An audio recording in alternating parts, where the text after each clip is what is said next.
কোন পাশ দিয়ে বিমানে উঠছেন বা নামছেন সেটি খেয়াল করেন না বেশিরভাগ যাত্রী। তবে বিমানে ওঠার দরজা বাম পাশে থাকার একটি নির্দিষ্ট কারণ রয়েছে। এর সঙ্গে জড়িত আছে একটি পুরনো ঐতিহ্য।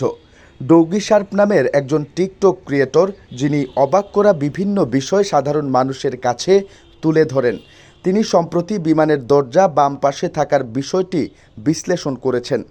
তিনি বলেছেন, আমাদের বিমানের বাম পাশ দিয়ে ওঠা ও নামার বিষয়টি মানব সভ্যতার নৌকা বা জাহাজ চলাচলের সময়ের সঙ্গে জড়িত।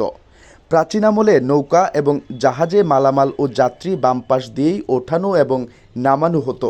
এই বিষয়টি লজিস্টিক্যালি সব কিছু সহজ করে দেয় এবং জাহাজগুলো বিশ্বের সব দেশের সব বন্দরে চলাচল করতে পারত। এর মাধ্যমে জাহাজে সবসময় সঠিক পাশে সঠিক দিকে প্রয়োজনীয় জিনিসপত্র থাকত।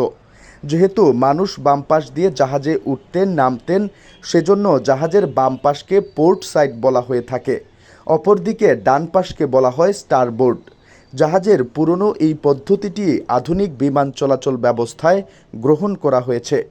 তিনি আরও বলেছেন, প্রযুক্তির উন্নয়ন এবং বিমান যাত্রা যখন সাধারণ বিষয়ে পরিণত হয়, তখন ইঞ্জিনিয়াররা এই পদ্ধতিটি গ্রহণ করেন।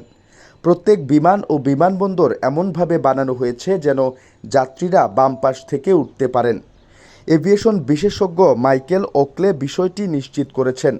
তিনি এএফএআর নামের একটি সংবাদ মাধ্যমকে বলেছেন, এটি বিমান চালনার অনেক পদ্ধতির মধ্যে অন্যতম, যেটি বিমান চলাচল শুরুর আগে থেকেই ছিল।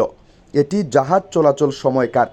বিমান চলাচল খাতের অনেক কিছুই সামুদ্রিক চলাচল পদ্ধতি থেকে নেওয়া হয়েছে। বিমানে ওঠানামার বিষয়টিও এমন।